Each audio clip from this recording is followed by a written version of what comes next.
So I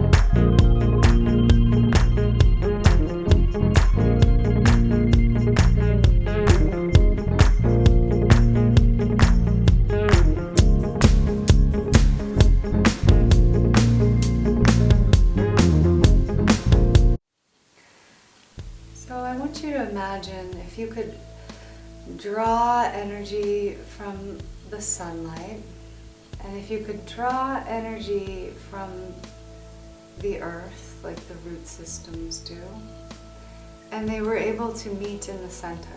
So I want you to hold that image, and I want you to place your hand over your heart. I like to put my left hand first over and then my right over, but it's whatever feels just right for you. So this is going to be the center of where we're going to pull the energy, right, into the heart.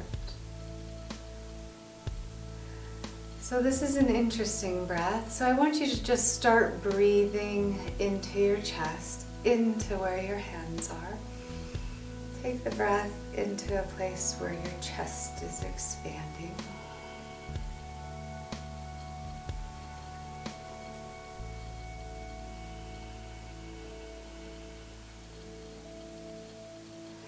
And so as you inhale, I want you to draw from those two energetics, the sunlight and the earth, into your heart. So the inhale would go. And now the exhale is going to be pushed from the bottom of your spine and release through the crown of your head. So I want you to imagine that. Here's the in-breath, this draw to the heart, and then the exhale. Up, up, and out through the crown of your head. So this is essentially the breath that we're going to practice. So hands to your heart. So nice deep inhale, drawing the energy from the sky and the earth to the center of your heart.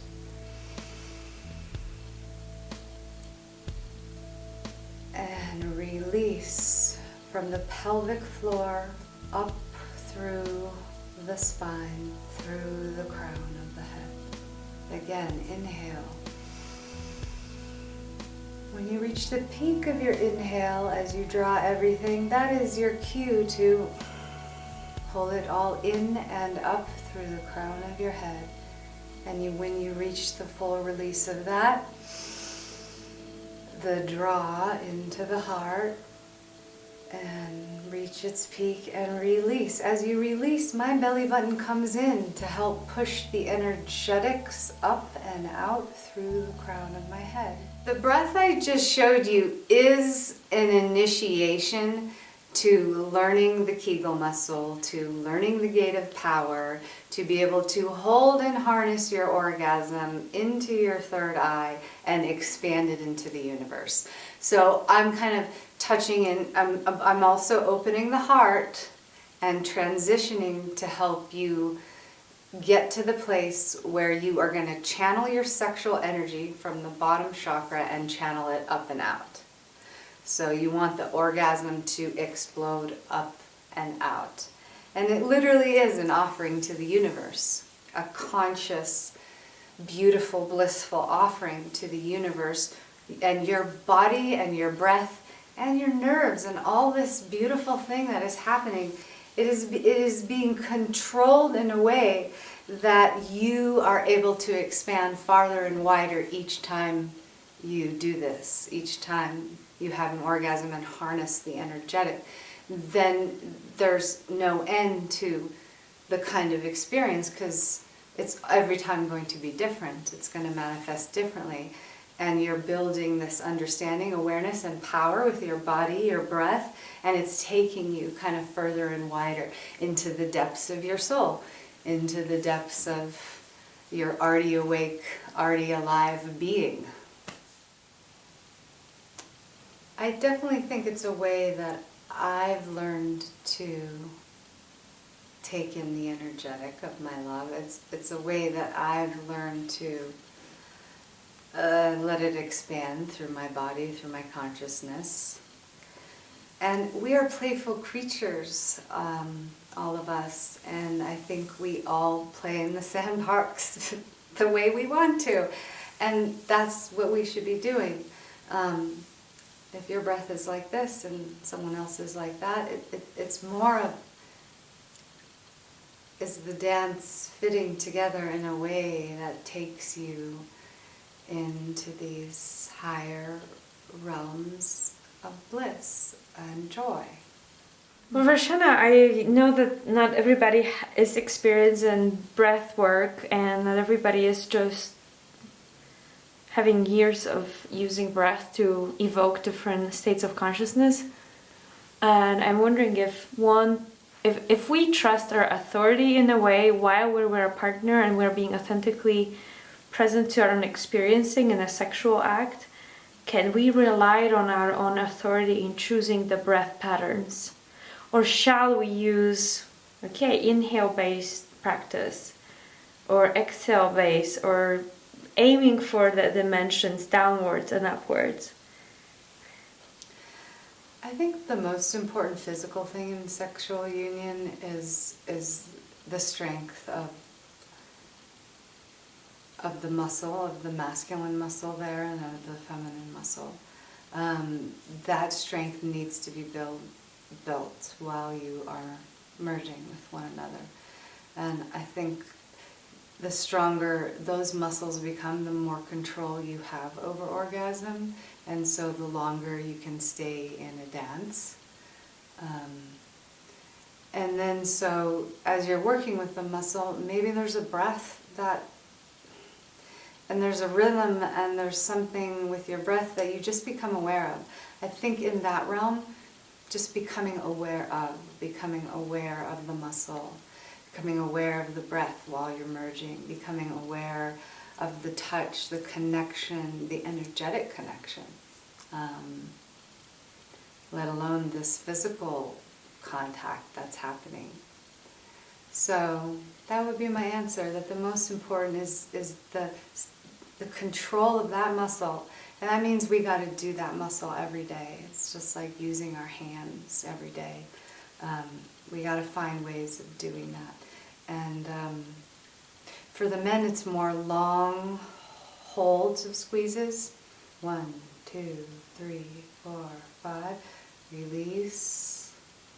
And 1, 2, 3, 4, 5. And you can take that higher up to 10. That squeezes or even more.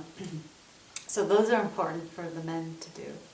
For the women, it's more almost like this mudra we were doing, but it is more of a rhythmic, because our bodies become rhythmic when we're merging.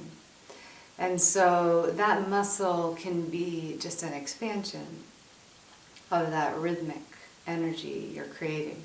And that's the funnest way, I think, to use that muscle. Just it becomes an extension of your rhythmic being, your body, your rhythmic body. And I would say that would be the most important. So allow yourself to fully expand in your orgasm, and just make note of something that you felt that time, that felt new, that felt different. And then just keep playing, keep noticing new things about that moment, about the orgasm. Keep noticing new things about it, new ways it makes your body feel, new ways it makes your thoughts. What kind of thoughts arise after that experience? Where is your thought in that moment? Like there's lots of things we can newly become aware of in that realm. So yeah, I really mostly suggest absolute playful exploration, discovery, and play with the muscle. Rhythmically play. And men, you gotta hold that shit down, boys. I mean, you literally have to stop, you have to throw down the dam. It's like, gate of power, the dam, nothing's coming through. So your strengthening of your muscle is incredibly important. And what's interesting is when she becomes stronger, you have to become even stronger because you're going to feel her even more. So you better learn how to close that damn down. Gate of power, baby.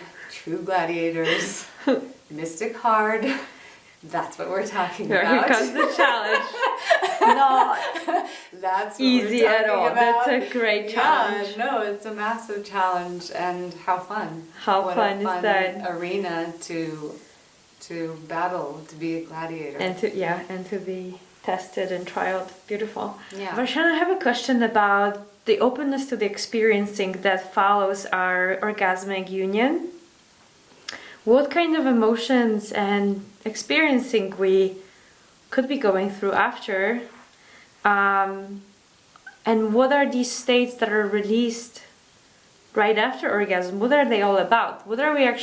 What's coming? I'm very curious because it's a unique timing right after the great reset and the union with the universe, the universal source, the universal power, and our beautiful union with the partner suddenly puts us in this very unique time and space. What are those states that we are in? For me, it feels like transcendence. I'm often transcending past my day-to-day existing thoughts or patterns to thoughts and creativity and ideas that are like being on drugs.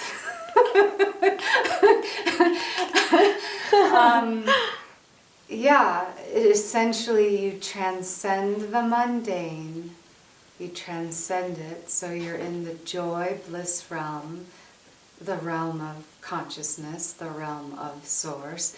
And so when you are playing in that playground, it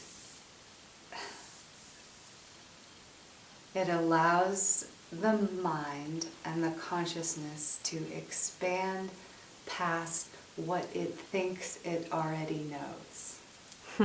Yeah. Essentially, any transcending state, any state that takes you away from the mundane and brings you into universal law or universal love or oneness.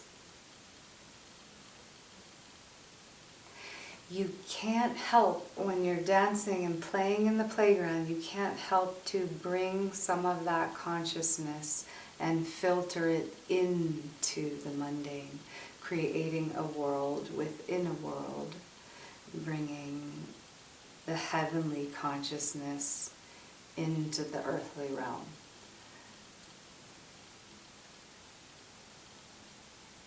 So essentially what I'm saying is we transcend so we can harness and ground that energy into the earthly realm. How is the time after the lovers merge?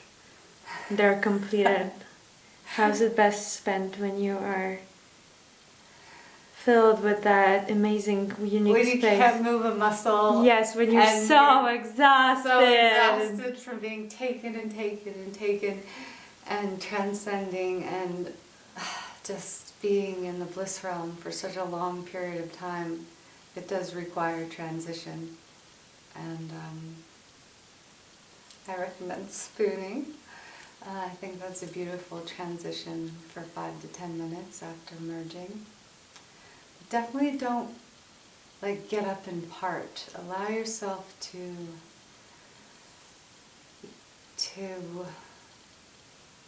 ground what you've just experienced into the now.